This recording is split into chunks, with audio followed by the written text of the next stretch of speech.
امام مالک رحمۃ اللہ علیہ نے ابن شہاب سے خبر دی، انہوں نے انس بن مالک رضی اللہ تعالیٰ عنہ سے کہ رسول اللہ صلی اللہ علیہ وسلم ایک گھوڑے پر سوار ہوئے تو آپ اس پر سے گر پڑے، اس سے آپ کے دائیں پہلو پر زخم آئے تو آپ نے کوئی نماز پڑھی جسے آپ بیٹھ کر پڑھ رہے تھے، اس لیے ہم نے بھی آپ کے پیچھے بیٹھ کر نماز پڑھی۔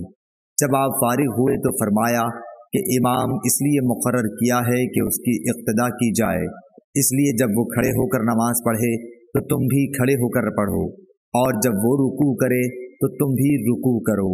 جب وہ رکوع سے سر اٹھائے تو تم بھی اٹھاؤ، اور جب وہ سمع اللہ لمن حمدہ کہے تو تم ربنا لک الحمد کہو،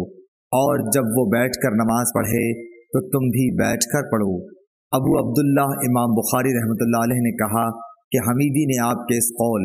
جب امام بیٹھ کر نماز پڑھے تو تم بیٹھ کر پڑھو کے متعلق کہا ہے کہ یہ ابتدا میں آپ کی پرانی بیماری کا واقعہ ہے،